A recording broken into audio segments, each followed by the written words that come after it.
Afrique du Sud, ça n'existe pas. Oui. C'est toujours. Oui. Ce que vous dites, impossible d'avoir de l'électricité dans les villages africains, alors que l'uranium du Niger fait tourner les centrales nucléaires occidentales. À plein régime. Ouais. Oui.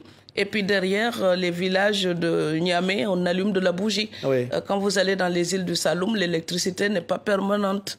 Et donc tout ça, franchement, si votre uranium permet d'alimenter les centrales nucléaires occidentales, vous pouvez au moins négocier une centrale nucléaire pour l'Afrique de l'Ouest.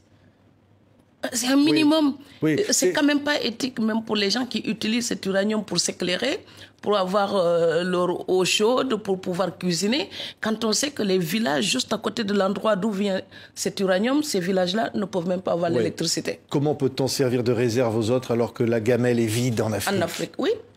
Oui, c'est ça qui... J'ai parlé une fois du chocolat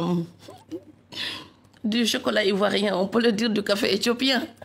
Donc, vous savez, le paquet de café, il est hors de prix chez moi. Dans les supermarchés au Sénégal, le café, il est hors de prix. Ce café qui vient d'Afrique. Le cacao, le chocolat qui est vendu en Afrique, on ajoute de l'huile pour fluidifier, pour économiser. Tout simplement parce qu'il est hors de prix. Mais honnêtement, transformer juste le chocolat et faire des tablettes de chocolat en Afrique, c'est quand même à notre portée. Oui. Pourquoi on ne le fait pas? Oui. Donc, l'Afrique ne souffre pas d'un manque de ressources. L'Afrique souffre du défaut de transformation. Il faudrait consommer local, transformer et valoriser les produits de manière locale. Oui, il y a une autre phrase, Fatou Diom Nassif, la profondeur de l'Atlantique empêche-t-elle la beauté des vagues? Et je pense évidemment à tous ces pauvres qui finissent au fond de l'eau, dont vous dites, hein, pratiquement en nourriture aux poissons. Oui, ce sont des jeunes qui sont là comme un festin pour les requins. Donc à un moment donné, il faut leur dire ce rêve d'Eldorado. Ça me déprime, hein, parce que moi, j'en parle depuis tellement longtemps. Oui, les jeunes voient l'Europe comme l'Eldorado, mais c'est pas vrai. Qu'est-ce qui fait la richesse de l'Europe? C'est d'avoir aussi pu transformer ses produits locaux. On va me dire la colonisation. Oui, oui, je le sais. Il y a la colonisation. Oui, oui. Tout ça a fait des réserves. Mais aujourd'hui, utilisons l'exemple de l'Europe, sa manière d'utiliser ses propres ressources, sa manière de valoriser, de transformer. Essayons de l'appliquer nous aussi. Voilà, ça n'empêche pas d'apprendre l'histoire, mais ça permet d'apprendre du quotidien.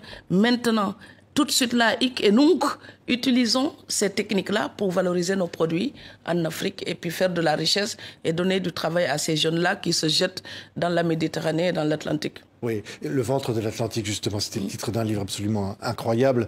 Vous aviez publié un bouquin qui s'appelait Marianne porte plainte. Oui. Vous auriez presque envie, là, on est à un peu plus d'un an d'une élection présidentielle en France, dont on dit d'ailleurs que Marine Le Pen, peut-être, pourrait gagner. Oui. Vous avez envie d'écrire à nouveau Marianne porte plainte? Marianne reportera plainte si on trahit son idéal de fraternité, d'égalité, de paix. Oui. Et donc, vous savez, on peut enfoncer les portes ouvertes tout le temps qu'il faudra. Parce que tout le temps qu'il y aura les mêmes bêtises, il faudra les dénoncer. Marianne portera plainte à chaque fois que ses valeurs seront trahies. Et Marianne portera plainte à chaque fois que nous aurons l'impression que la politique nous ment ou ne défend pas ce qui nous ferait rêver et ce qui pourrait nous rassembler. Qu'est-ce qui, pour vous, en ce moment, dans la politique française, ment? Qu'est-ce qui vous énerve particulièrement? Le sort des réfugiés. Oui. Oui, le sort des réfugiés. Et c'est pas que la France, d'ailleurs, hein, c'est tous les pays européens.